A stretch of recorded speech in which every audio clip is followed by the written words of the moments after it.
I knew the day was going sideways when I watched Wesley Brooks try to operate the coffee machine like he was defusing a bomb. The man had less technical sense than my grandson's hamster, but corporate had sent him down to streamline operations. In my line of work, streamline usually means fire the people who actually know how things work and replace them with cheaper alternatives who think cybersecurity is just another app you download. I'm Alex Carter, by the way. 47 years old, been doing cryptography for defense contractors since I got out of the Marines 22 years ago. Did 4 years active duty as a communications specialist in the Gulf, then transitioned to the private sector when I realized I could do the same job protecting America, but actually get paid what I was worth. I build the digital walls that keep foreign hackers from turning off your power grid or crashing your bank account. It's not glamorous work, but somebody's got to do it, and I happen to be very good at it. My kids, Emma and Noah, are both in college now. She's 19 studying engineering at Virginia Tech. He's 21 doing computer science at VCU.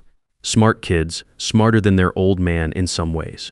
My ex-wife Diana and I split about 5 years ago when she decided she wanted something more exciting than a guy who spent his days staring at code. Can't say I blame her, but it stung at the time. Now I just focus on the work and making sure those college bills get paid. Wesley finally managed to get his coffee, turned around and gave me that tight-lipped nod that middle managers practice in bathroom mirrors, the kind of nod that says, I acknowledge your existence, but consider you a line item on a budget spreadsheet. Alex, he said, like he was acknowledging a piece of furniture that needed to be moved out of the way. Wesley, I replied, keeping my voice level. I've got a top-secret SCI clearance that would make his head spin, but to him I'm just some legacy employee who doesn't laugh at his efficiency optimization jokes. I'd been watching Wesley for the past 3 weeks since he arrived from corporate headquarters in Atlanta. He had that hungry look of a middle manager trying to make his mark, the kind of guy who thinks 25 years of institutional knowledge is dead weight that needs trimming. He'd been spending a lot of time with Charles Hoffman, our CEO, talking about right-sizing and modernization initiatives. Corporate speak for firing experienced people and replacing them with cheaper alternatives. The thing that worried me most was how he kept hovering around the IT admin desk, asking questions about system access and user privileges. I'd caught him twice trying to peek at security protocols that were way above his clearance level. When I mentioned it to Staff Sergeant McDonald, our security chief, Mac just shrugged and said Wesley had executive authorization to review operational procedures. Before I get into how this LinkedIn profile in a suit tried to destroy my career, let me tell you something. 22 years I've been protecting critical systems. I've seen what happens when inexperienced people get their hands on classified networks. It's not pretty, and it's not fixable with a restart button. Back in '99, I watched a contractor in Kuwait nearly bring down an entire communications network because he thought he could improve the encryption algorithm. Took us 3 days to restore secure communications, and by then half the regional intelligence network was compromised. That's when I learned that in this business, there's no such thing as a small mistake. Everything is connected, and one weak link can bring down the entire chain. I walked back to my office, what we call the vault. It's a windowless room kept at exactly 68 degrees with enough computing power to run a small city. The walls are lined with servers that hum with the quiet confidence of properly secured systems. This is where I do my real work, building encryption protocols that would take a supercomputer 1,000 years to crack. The vault is my domain. I designed the physical layout, specified every piece of equipment, and personally configured the security protocols. The biometric scanner recognizes my palm print, retina pattern, and voice signature. There are exactly 3 people in this building with access to this room. Me, Charles Hoffman, and Agent Sarah Martinez from the Defense Counterintelligence and Security Agency, who comes by quarterly for inspections. I sat down at my terminal and pulled up the morning security logs. Everything looked normal at first glance. Authentication logs clean. No failed login attempts, network traffic within normal parameters. But I've been doing this long enough to spot anomalies that would slip past most analysts. There was a pattern in the access timestamps that bothered me. Small delays in authentication responses, packets taking fractionally longer routes than they should. To most people, we're talking about milliseconds that wouldn't even register. To me, those delays meant someone was routing data through additional checkpoints, creating digital breadcrumbs that shouldn't exist. I was putting the finishing touches on a new encryption layer for a cross-agency communications pipeline. This wasn't your typical corporate IT project. This was the kind of system that keeps generals talking to admirals without foreign intelligence services listening in. The kind of system that, if compromised, could give hostile nations advance warning of military operations or diplomatic negotiations. My fingers moved across the keyboard with the rhythm of 22 years of practice. every keystroke mattered. One misplaced semicolon, one weak handshake protocol, and half the East Coast military communications could be compromised. The cursor blinked steadily as code compiled line by line, building a fortress of mathematics that would protect conversations between people who make decisions about war and peace. I locked my workstation using the same protocol I've followed for over 2 decades. Lock screen, remove security token, verify clean logout, secure physical access. I never skip steps. Shortcuts get people killed. In Bosnia back in '95, I watched a comm specialist take a bathroom break without properly securing his terminal. 15 minutes later, enemy forces had intercepted our frequency rotation schedule. We lost 2 forward observation posts that night because someone thought procedure was optional. I headed out to grab lunch, but something felt off at the security checkpoint. I swiped my badge and got a red light. That shouldn't happen. These badges are hard-coded with RFID chips tracked by multiple satellites. The system knows my location, my clearance level, my access history going back 15 years. A failure isn't a glitch. It's a statement that someone somewhere has decided I'm no longer authorized to be where I've worked every day for the past decade. I tried again, wiping the badge on my sleeve out of habit. Still red. Security. This is Alex Carter. Badge reader on Sector 7 is acting up. The voice that came back wasn't Mac's familiar gravelly tone. It was young, nervous, unfamiliar. Hold on, Mr. Carter. System says there's a sync issue. I'll buzz you through manually. Sync issue. In a closed-loop system designed by the NSA, that's like saying a nuclear submarine has a screen door problem. It's technically impossible unless someone with very high-level access has been making unauthorized modifications to the authentication database. I made it through the manual override, but my instincts were screaming. 26 years of military and contractor experience teaches you to trust those instincts. Something was moving in the shadows, and I was starting to think I might be the target. I got my lunch from the cafeteria, a sandwich that tasted like cardboard and regret, and ate it while my brain worked the problem. Wesley had been hanging around the IT admin desk for the past week asking questions about user access protocols and system architecture. I'd seen him twice in conversations with Damian Rodriguez, the new systems administrator we'd hired 3 months ago. Damian was one of those Silicon Valley refugees who talked a good game about disrupting legacy infrastructure, but couldn't troubleshoot his way out of a paper bag. Fresh out of some coding boot camp, full of confidence and completely lacking in judgment. The kind of guy who thought security protocols were just obstacles to efficiency. When I got back to the building, my badge worked on the main entrance turnstile, but there was a delay. A fraction of a second lag between the swipe and the green light. To most people, that's nothing. To me, that's a data packet being routed through additional authentication servers, creating logs where logs shouldn't exist. Someone was monitoring my access patterns, building a digital paper trail. I took the stairs instead of the elevator, old Marine habit of always having an exit strategy.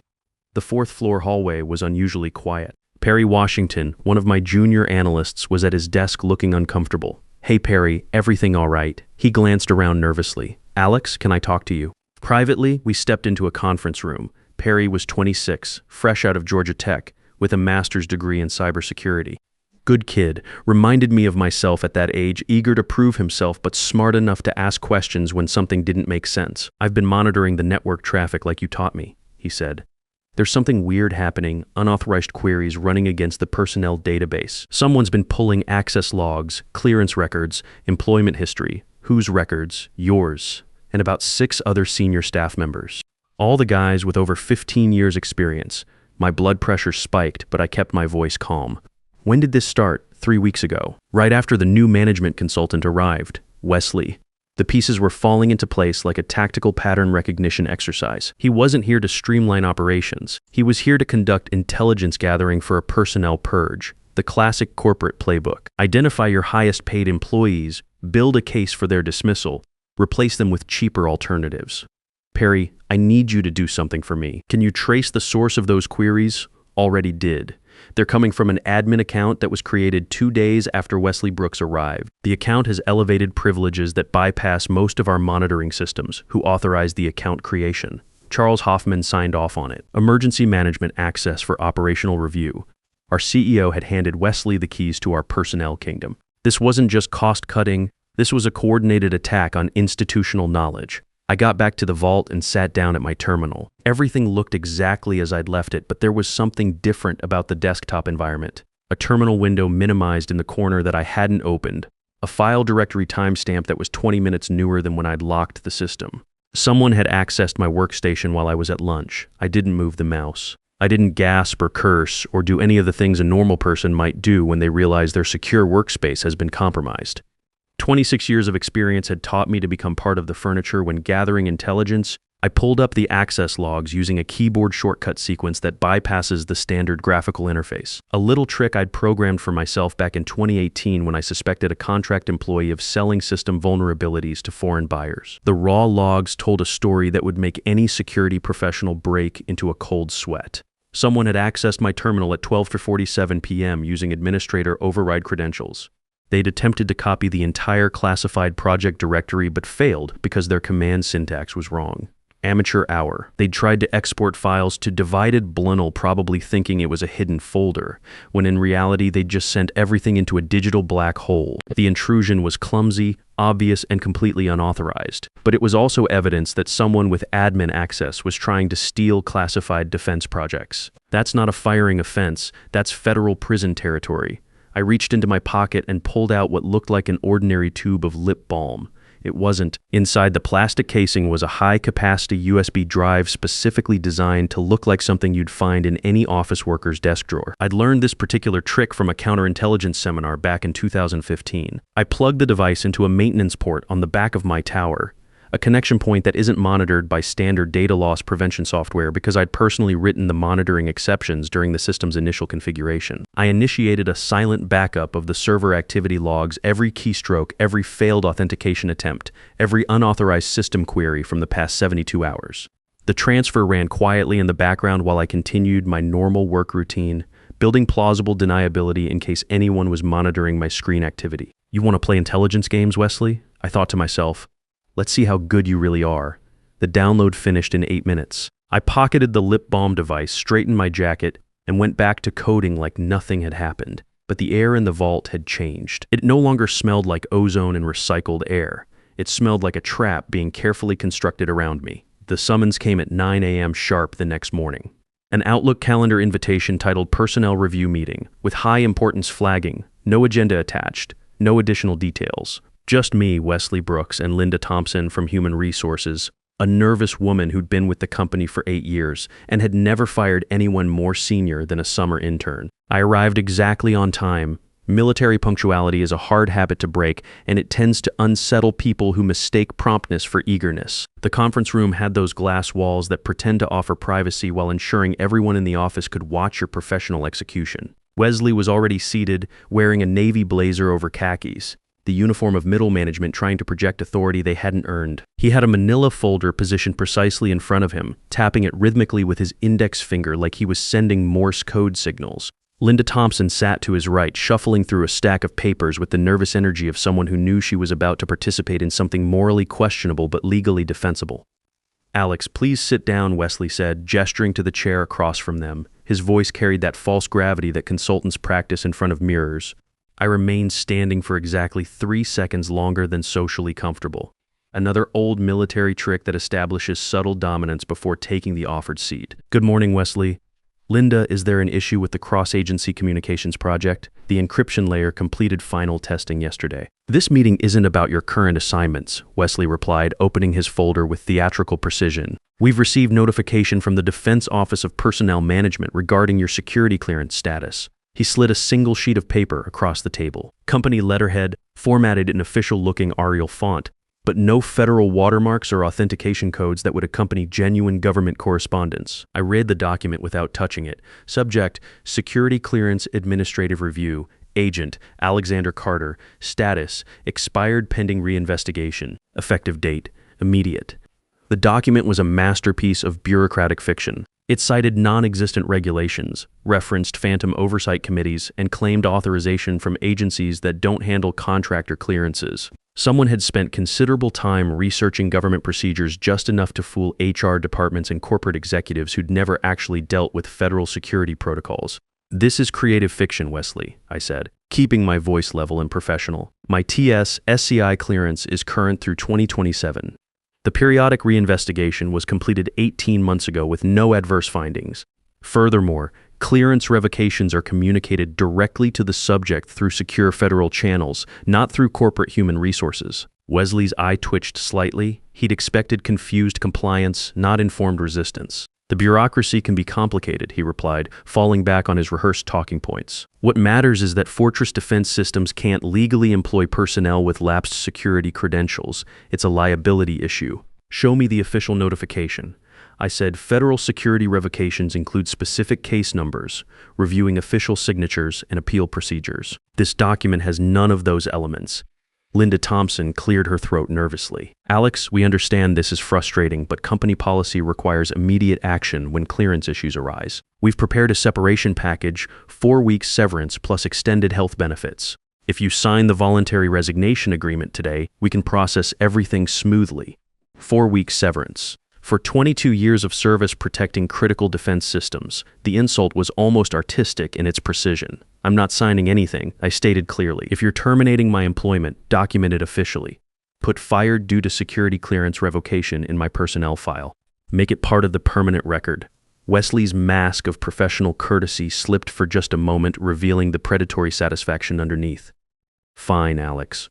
We'll do this the hard way, effective immediately. Your employment with Fortress Defense Systems is terminated. Please surrender your access credentials. I reached into my laptop bag and placed my security badge on the conference table, the RFID card that had been my identity for over a decade. Next to it, I set down my RSA authentication token, the small device that generated rotating access codes every 30 seconds. What about the encryption keys for the current projects? Wesley asked, leaning forward slightly. There it was, the real objective behind this elaborate charade. He didn't just want me gone, he wanted control of the cryptographic systems I'd spent years developing. In his corporate consultant mind, he probably imagined he could hand those keys to some cheaper replacement and claim credit for modernizing the department. The encryption keys aren't physical objects, Wesley.